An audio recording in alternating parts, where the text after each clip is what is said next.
أعوذ بالله من الشيطان الرجيم.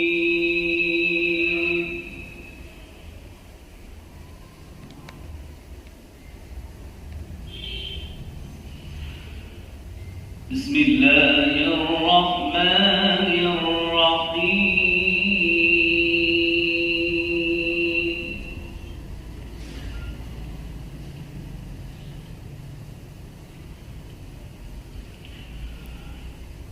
إذا السماء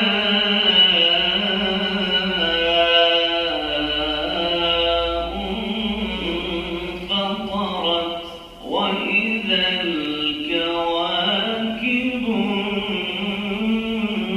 انتثرت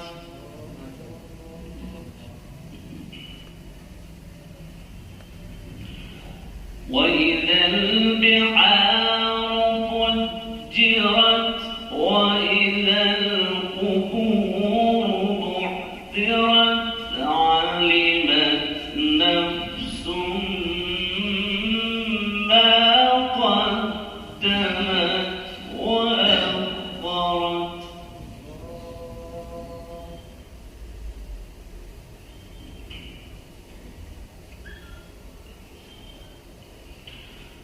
يا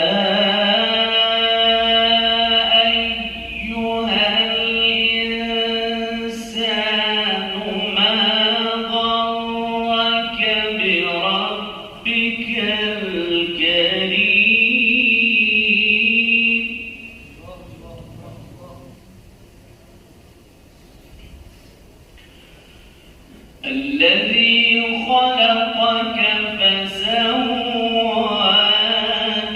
فعدلك في أي صورة ما شاء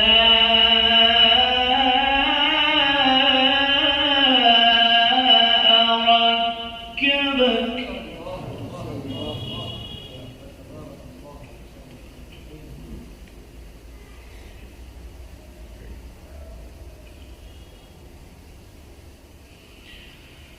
كلا بل تكذبون بالدين وإن عليكم لحافظين كراما كاتبين.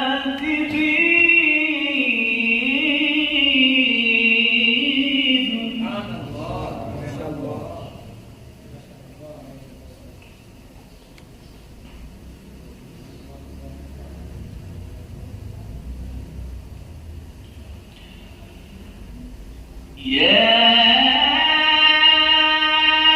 أيها الإنسان ما غرك بربك الكريم الذي خلقك فسواك فعدلك في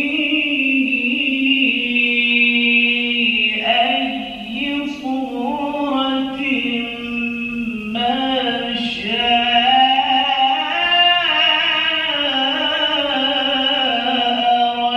ركبك.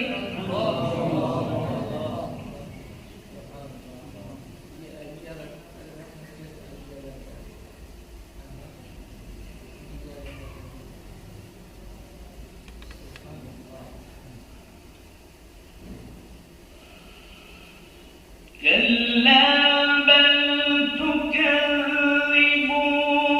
بالدين وإن عليكم لحافظين كراما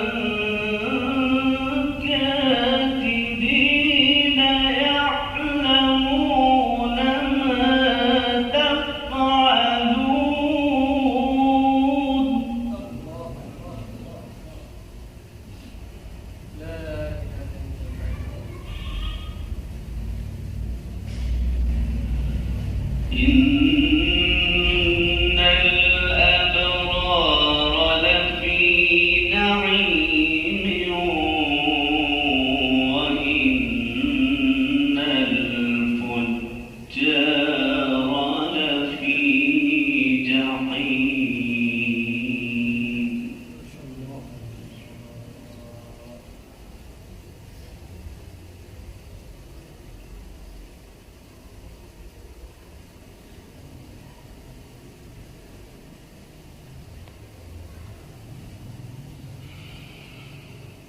إن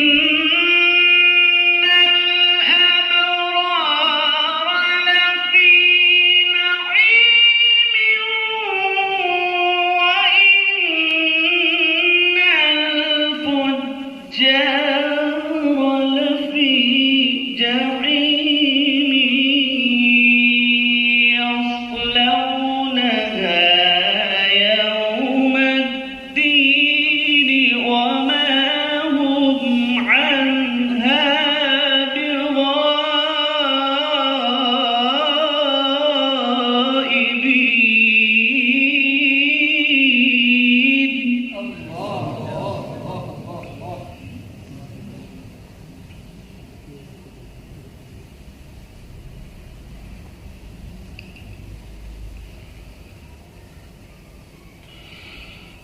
وما أدراك ما يوم الدين ثم ما أدراك ما يوم الدين.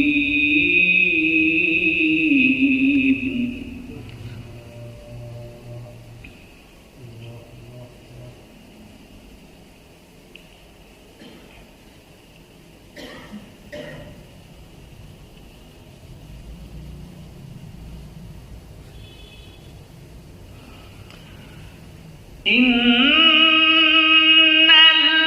الأبرار لفي نعيم وإن الفجار لفي جحيم يصلونها يوم الدين وما هم عنها بغائبين.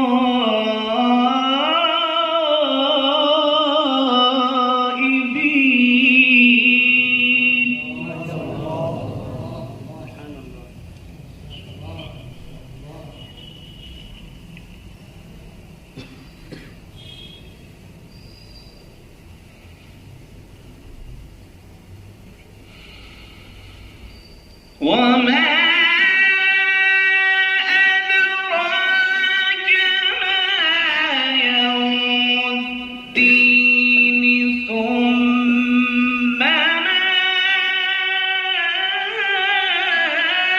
أدراك ما يوم الدين يوم لا تملك نفس لنفس شيئا والأمر يومئذ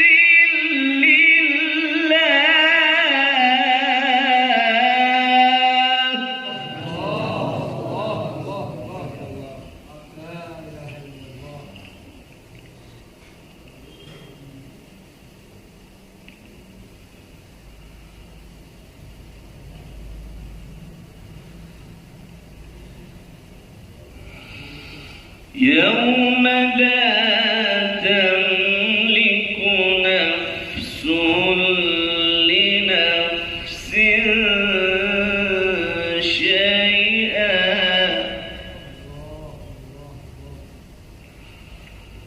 والأمر يومئذ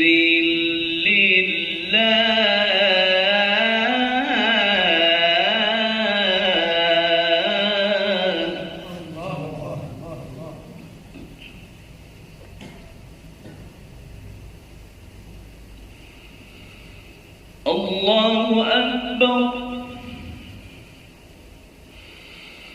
الله أكبر. بسم الله الرحمن الرحيم.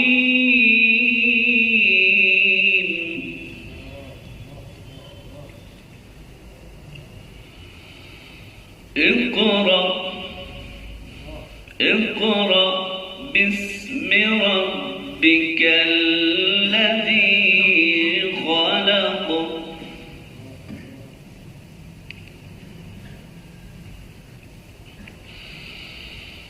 خلق الإنسان من علق اقرأ وربك الأكرم الذي علم بالقلم علم الإنسان ما لم يعلم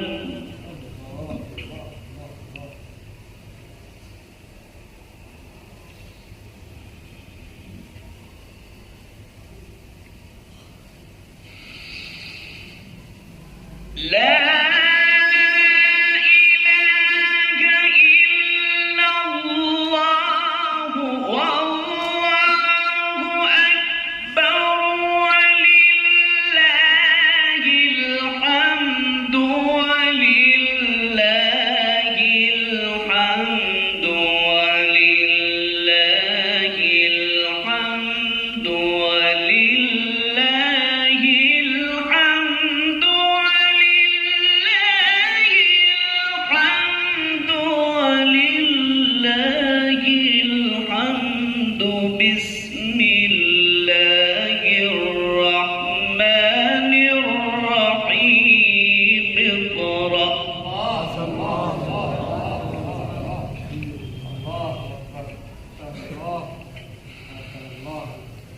باسم ربك الذي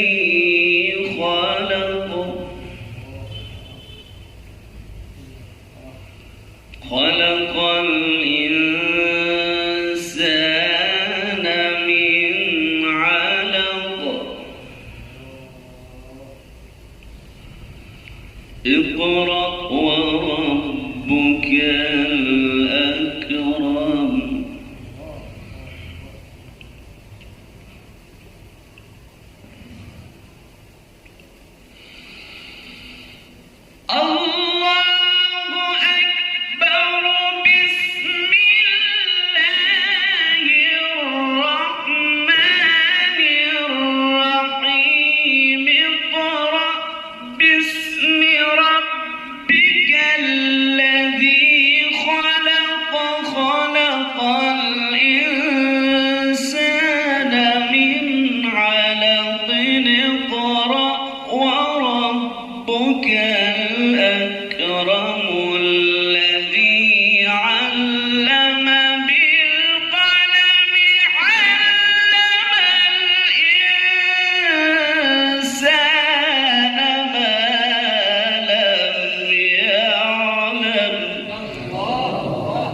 لا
بسم الله الرحمن الرحيم.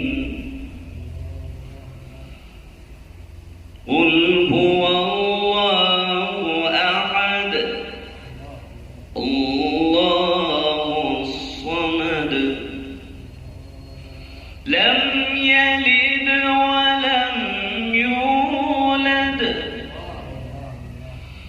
لم يلد ولم يولد ولم يكن له كفوا أحد.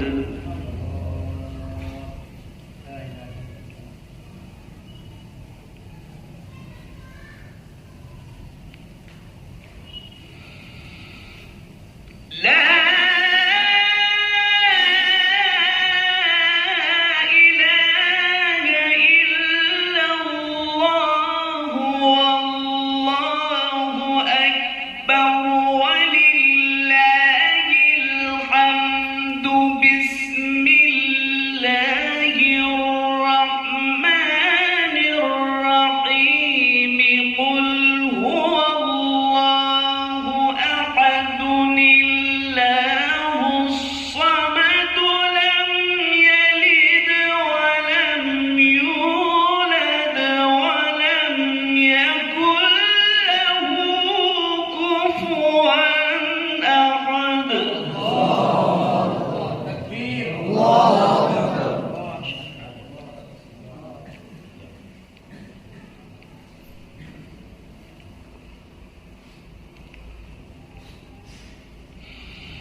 ولله الحمد. بسم الله الرحمن الرحيم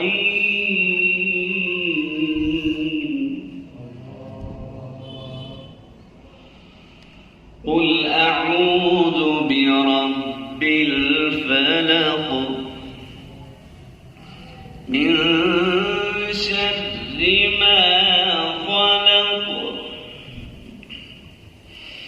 ومن شر غاسق إذا وقب ومن شر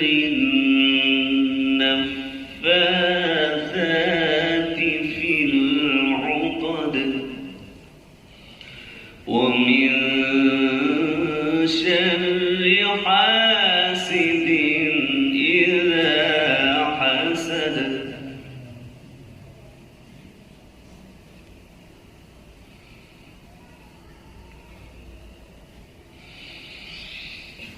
بسم الله الرحمن الرحيم قل أعوذ برب الفلق من شر ما خلق ومن شر غاسق إذا وقب ومن شر النفاثات في العقد ومن شر حاسد إذا حسد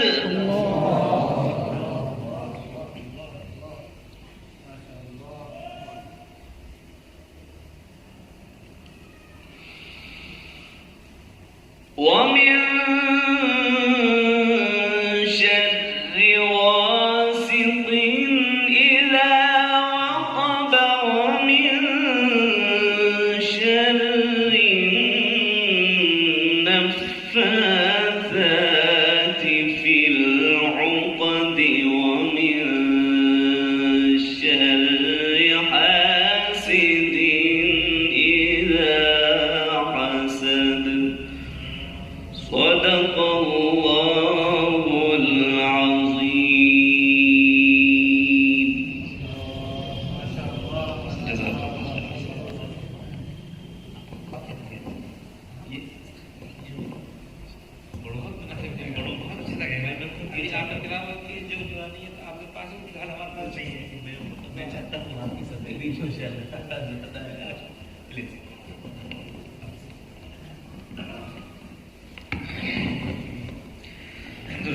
اللهم صل على محمد وعلى اله وصحبه وسلم. اللهم بارك على محمد وعلى ال محمد كما باركت على ابراهيم. اللهم صل على سيدنا وحبيبنا مولانا محمد وعلى ال سيدنا وحبيبنا مولانا محمد صلاة تنجينا بها من جميع الآفات والآفات وتقضي لنا بها جميع الحاجات وتطهرنا بها من جميع السيئات وترفعنا بها عندك على الدرجات وتبلغنا بها أقصى الغايات من جميع الخيرات في الحياة بعد الممات إنك على كل شيء قدير. اللهم يسر لنا أمورنا مع الراحة لقلوبنا وأبداننا والسلامة والعافية في ديننا ودنيانا وكن صاحبنا في سفرنا وخليفة في أهلنا واطمس على وجوه أعدائنا واطمس على وجوه أعدائنا واطمس على وجوه أعدائنا وامسخهم على مكانتهم فلا يستطيع المضي والمجيء إلينا. اللهم آنس وحشتنا في قبورنا. اللهم ارحمنا بالقرآن العظيم واجعله لنا إماما ونورا وهدى ورحمة. اللهم ذكرنا منه ما نسينا وعلمنا منه ما جهلنا وارزقنا تلاوته آناء الليل وآناء النهار واجعله لنا حجة ولا تجعل علينا حجة يا رب العالمين. اللهم اغفر لنا بالقرآن العظيم. اللهم ارحمنا بالقرآن العظيم. اللهم ارزقنا بالقرآن العظيم. اللهم افتح لنا بالقرآن العظيم. اللهم إنا نسألك علما نافعا وعملا صالحا ورزقا واسعا وشفاء من كل داء. اللهم اشفنا واشف مرضانا ومرضى المسلمين. ربنا زدنا إيمانا ويقينا وفهما وعلما. ربنا زدنا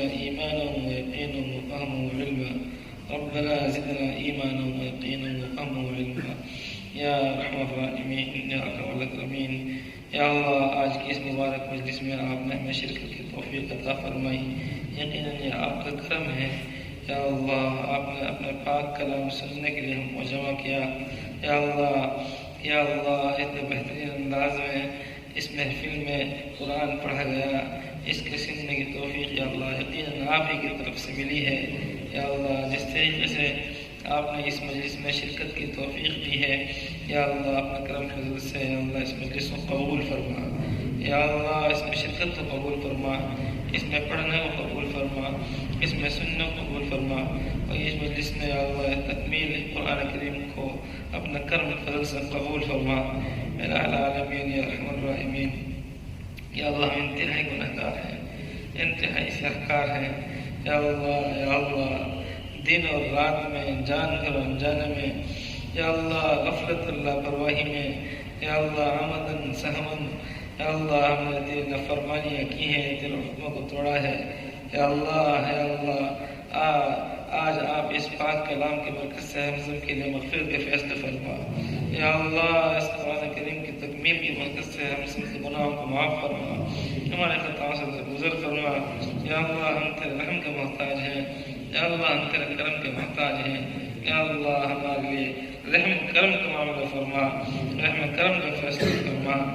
یا اللہ یا اللہ یا اللہ یا اللہ امت مسلمہ میں جہاں جہاں مسلمان پریشانی دور فرما، بالخصوص یا اللہ فلسطین کے مظلوم مسلمانوں کی مدد فرما، غزہ کے مظلوم مسلمانوں کی مدد فرما۔ یا اللہ غزہ میں یا اللہ کس طریقے سے یا اللہ ظالم ظلم کا ناچ رہے ہیں، یا اللہ اس کو دوسری کربلا بنا دیا گیا ہے۔ یا اللہ معصوم بچے یا اللہ جن کی تیرے یہاں بھی معافی ہے، اور یا اللہ جن کے گناہ تک نہیں لکھے جاتے ہیں، ان معصوم پر نہتوں پر ظلم کے پہاڑ توڑے جا رہے ہیں۔ یا اللہ غزہ کے مسلمانوں کی مدد فرما، یا اللہ فلسطین کے مسلمانوں کی مدد فرما۔ یا اللہ اسرائیل کو یا اللہ ظالم کو نیست نابود فرما۔ یا اللہ اسرائیل کے ظالم کو نیست نابود فرما۔ یا اللہ اپنی قدرت کا اظہار فرما، یا اللہ اپنی قدرت کا اظہار فرما، اپنا قہر ان پر نازل فرما۔ یا اللہ ہم تو یہی سنتے آئے تھے کہ آپ کے یہاں ظلم برداشت نہیں ہے، دنیا میں آپ کفر کو بھی مہلت دے دیتے ہیں، شرک کو بھی مہلت دے دیتے ہیں، لیکن ظلم کو مہلت نہیں دیتے۔ یا اللہ اب ظلم انتہا کو پہنچ گیا ہے۔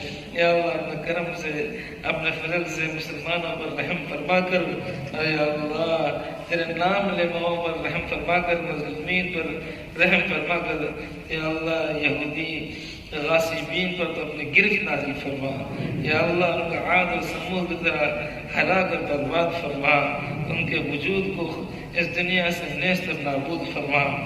یا اللہ اسلام کی حفاظت فرما، مسلمانوں کی حفاظت فرما، مسجدوں کی حفاظت فرما، مدرسوں کی حفاظت فرما، مکاتب کی، مدارس کی، مراکز کی، خانقاہوں کی حفاظت فرما، حرم شریفین کی حفاظت فرما، مقامات مقدسہ کی حفاظت فرما۔ یا اللہ مدرسوں میں یا اللہ پڑھنے پڑھانے والوں کی حفاظت فرما، علماء کی حفاظت فرما، قرہ کی حفاظت فرما، ائمہ کی حفاظت فرما، طلبہ کی حفاظت فرما، اساتذہ کی حفاظت فرما، اور یا اللہ مساجد اور مدارس کے معامرین کی حفاظت فرما۔ یا اللہ ہمیں صحیح معنی میں قرآن کریم سے جڑنے کی توفیق عطا فرما۔ یا اللہ تیرا کلام پاک ہے اور ہم انتہائی ناپاک ہیں، یہ تیرا کرم ہے، تو نے ہم جیسے ناپاکوں کو یا اللہ اجازت دی ہے کہ قرآن کریم کے ساتھ میں نسبت قائم کریں، قرآن کو پڑھائیں۔ یا اللہ ہماری ہر قسم کی خطا کو معاف فرما، ہر قسم کی کوتاہی کو معاف فرما، اور صحیح معنی قرآن کریم کی خدمت کی توفیق عطا فرما۔ یا اللہ ہمارے پاس بناوٹ ہے تو اس بناوٹ کو حقیقت میں تبدیل فرما۔ یا اللہ اس بناوٹ کو حقیقت میں تبدیل فرما۔ یا اللہ اس بناوٹ کو حقیقت میں تبدیل فرما۔ یا اللہ یہ طلبہ جو پڑھ رہے ہیں، یا اللہ ان کو یا اللہ کامیابی عطا فرما، ان کو تعلیم کے حصول میں کامیابی عطا فرما۔ یا اللہ جو اساتذہ پڑھا رہے ہیں ان کو کامیابی کامیابی عطا فرما یا اللہ، جو معاونین ہیں وہ کامیابی عطا فرما یا اللہ، قاری ہدایت اللہ صاحب کی آج یہاں آمد قبول فرما، ان کو جزائے خیر عطا فرما، اور یا اللہ صحت سلامتی کے ساتھ ان کو یا اللہ ایک لمبی مدت تک قرآن کریم کی تلاوت کے لیے قبول فرما، پڑھنے کے لیے قبول فرما، پڑھانے کے لیے قبول فرما، ان کی آواز کی حفاظت فرما، صحت کی حفاظت فرما یا العالمین۔ ہم جتنے یہاں موجود ہیں یا اللہ، تو ہم میں سے یا اللہ ہر شخص کے دل کی حاجت کو ضرورت خوب جانتا ہے، ہم سے زیادہ یا اللہ ہماری ضرورت کو آپ جانتے ہیں یا اللہ، ہم سب کی دل کی جائز تمناؤں کو، جائز مرادوں کو اپنے خزانہ غیب سے پورا فرما یا اللہ، اس مدرسے کی حفاظت فرما یا اللہ، اس میں پڑھنے پڑھانے والا کی حفاظت فرما یا اللہ، اس کے دن دو رات چوبی ترقی عطا فرما، جو کام یہاں باقی ہیں یا اللہ ان کو پائے تکمیل تک پہنچا،